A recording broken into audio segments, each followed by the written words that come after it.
Hello everyone, it's me Clayton. I just finished watching Gran Turismo, starring Jaimin Hansu, David Harbour, Orlando Bloom, and directed by Neil Blomkamp. Now, Neil Blomkamp is a director that I've been a little bit mixed on throughout the years, as I've really enjoyed District 9, and I think it definitely holds up quite a bit by today's standards. But some of his other films, like Elysium and Chappie, I've been more mixed about. I felt that they had good premises and good setups for stories, but their execution kind of threw me for a loop, particularly with Chappie, where I don't think it mixed its commentary and comedy particularly well. But with Gran Turismo, it's more of a standard racing story that happens to be based on a true story involving Jan Martinborough, a kid from Wales who happens to go from racing cars in a simulation game to basically racing cars in real life. It actually happened, and this movie, in my opinion, does a pretty good job replicating the original story while also just being a fun racing movie in its own right. But let's get to the story, shall we? The story stars Jan Martinborough, a kid from Wales who races a lot in Gran Turismo, and whose father, played by Jamin Hansu, doesn't think he's going anywhere in life because of it.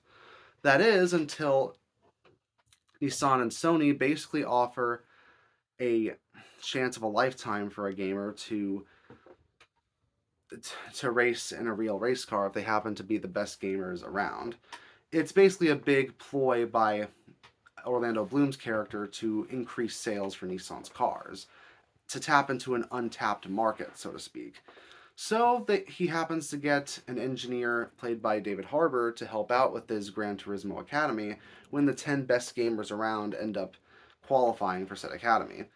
Harbour's character, of course, is not very confident that most of the gamers can actually handle a real race, but Jan Martinborough doesn't give up. He manages to win over both Bloom and Harbour, and he manages to perform well in races. But of course, there's crashes, there's controversy, there's a big race in Le Mans at the end, and of course, it's an underdog story through and through. So while the story is predictable, it does still manage to stay engaging, mainly because of how much passion the actors put into it. Everyone does really well in their roles. Orlando Bloom is really believable as the Nissan guy who genuinely wants this plan to succeed, but also is clearly a businessman at heart. David Harbour is very good in the mentor role. I think it really does work out well for him, especially since he has played similar types of roles ever since he was the sheriff in Stranger Things. And heck, even the real Jan Martinborough shows up as the stunt double for his actor in this film, who manages to replicate his personality really well. If I had a few criticisms for the film, it would be that it does feel like it goes on a bit too long in some cases. Like, a couple of scenes could have been cut and it would have made for a better paced film. A lot of it has to do with Martin Burrow's girlfriend, Audrey. Her actress does a fine job. I believed that the two of them were a believable couple, but it just feels like their relationship's underdeveloped and their scenes could have either been expanded upon or cut, and the film would have been stronger for it.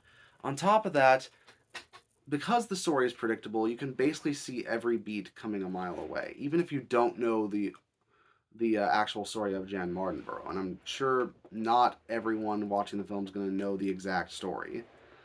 But from what I've heard, the story is pretty accurate throughout, with only a few uh, inaccuracies here and there that don't really take away from the film's entertainment value or its legitimacy. The racing scenes, particularly, are really fun to watch. They're intense, they're full of moments that combine video game imagery with the live action film crew. It's done with some really gnarly looking crashes. It's generally about as fun as watching highlights of races online, only you get to feel like you're actually on the racetrack with Jan. So I say if you're looking for a racing movie and a feel good video game story, this is definitely a good one. I'm going to give it an 8 out of 10. See you next time.